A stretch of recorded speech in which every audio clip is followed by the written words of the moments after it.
There are 185 countries in the world that offer paid parental leave. There are two developed countries in the world that do not offer paid parental leave, and that includes the United States and New Guinea. Unfortunately, women are the ones who are primarily affected by this, not being offered paid maternity leave. Another thing that women are not equal to in the United States happens to be women's health care, and that's been a huge controversy in this day and age, especially in this day and age, with religion and business and matters of the state mixing hand in hand, and that should not be the case. Another thing that is also facing women in the United States right now is gender equality, which I'm sure every one of you have experienced before. It's a struggle nowadays to want to be equal with our counterpart, whether you be male or female. And it's becoming more commonplace for women to want to step up to the plate to men, and also men taking on certain gender roles formerly associated with women. And while women are still mostly affected by this, men are also affected by this. However, bringing on my next point is the defunding of Planned Parenthood.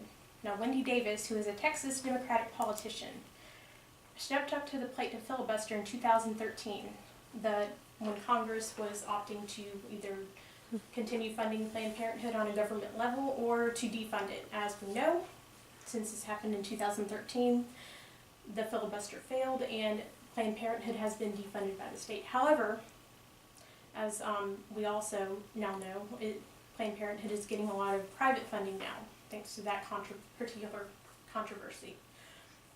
The reason why Planned Parenthood is so important and why it's such an injustice to women is that 1 in 5 women, not even speaking in terms of abortion, use Planned Parenthood because it offers very cheap and available women's health care to women. By defunding Planned Parenthood, many clinics have shut down, and that has made health care not readily available to a lot of women. And since health care is going up and it's not easily accessible, especially for the underprivileged, this has become a severe issue.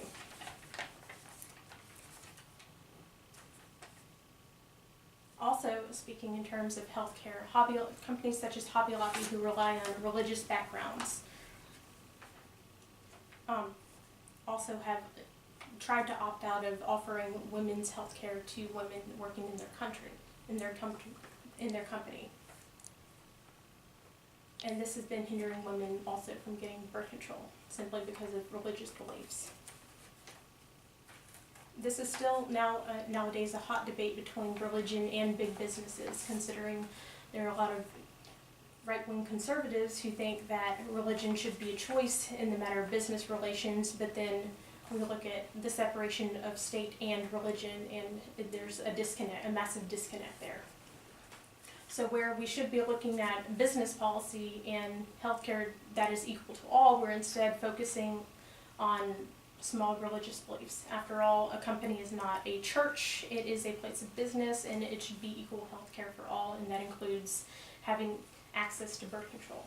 If you look at it from a monetary point of view, and what politicians don't necessarily believe is having an unwanted child because birth control is not readily available to women puts a hindrance on them as a state, because they're also funding a child that a parent can't necessarily afford and who has been brought into this world without any means of preventing it.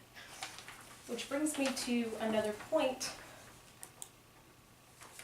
of how high child care is in the United States. It ties in with my first point, which is women needing to take off work for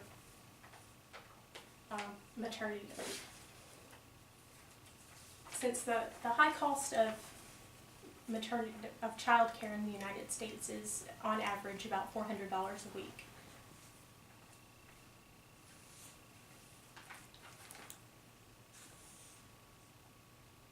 It puts a hindrance on, especially single parents being able to afford this. Right now, the United States only has an FMLA plan, which gives you the option of an extended healthcare leave of absence, but with no pay. And for a single house, for a 2-income household, this 43% of women who take off work don't actually return to work in their careers. My last point, of course, is how gender equality is tied into all of this. For example, if a woman goes into a bar dressed in a short skirt and a revealing top, she's looked at by men as this being an invitation when it isn't necessarily an invitation to them. So for example, if a man walks up to a woman and says that she's beautiful and persists on giving her unwarranted attention when she blatantly looks at him and tells him no, she does not want that attention, then she's suddenly unapproachable or mean or rude. There's a lot of other slander involving this. For example, if a perfect stranger approaches you in any kind of public setting and says you should smile more because that would make you more beautiful. Now, while this is meant to be a compliment, it's not necessarily something that you want to hear from a perfect stranger. They don't know what you've been through. They don't know your situation. It's just like any kind of woman approaching a man and it's like, you should smile more. You'll look more handsome. It's supposed to say the same, no matter how you dress, does not equate to an invitation, per se. You don't approach a man who is shirtless and say, oh baby, you're so sexy, and expect that to be accepted. So men need to realize that no matter how a woman looks or acts, that is not an invitation to rape her or make other unwarranted advances towards her.